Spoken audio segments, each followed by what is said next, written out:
التناسب في النسبة المئوية. عندنا ده أول مثال، لدى مزارع 85 فدانا من الأرض الزراعية، إذا زرع منها 60% فكم فدانا تم زراعته. طيب عندي أهم قانون في التناسب، يقول لي شنو؟ يقول لي الجزء على الكل يساوي لي النسبة على 100. أهم قانون في التناسب يقول لي الجزء على الكل يساوي النسبة على 100. طيب هنا نشوف المقياس الجديد، لدى مزارع 85 فدان. 85 فدان دي شنو؟ دي الكل. كله كم؟ بالمقياس الكل كم؟ 85 فدان. حنطبق القانون مباشرة. نحل الكل حنضع 85 فدان. طيب إذا زرع منها 60%، يعني النسبة عندي كم؟ 60%، وهو النسبة على 100، يعني حنضعها بصورة شنو؟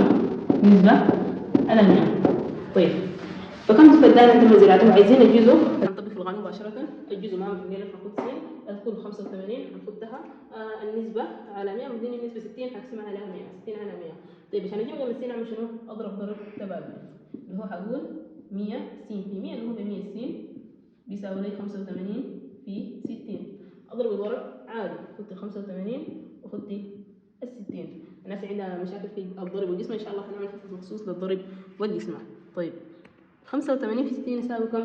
دير الرقمين، نحط الصفر في الرقم. 6 في 5 ب 30، صفر معانا الثلاثة. 6 في 8 ب 48 زائد الثلاثة الكبير 49، 50 51. طيب الناتج جانا كم؟ 51. طبعا صفر كان ضربناه حيجينا 0 0 0 0، بنجمع اللي هو في النهاية حيجينا نفس الرقم 0 0 51. طيب ده 100 سين بيساوي لنا شنو؟ بيساوي لنا 5100.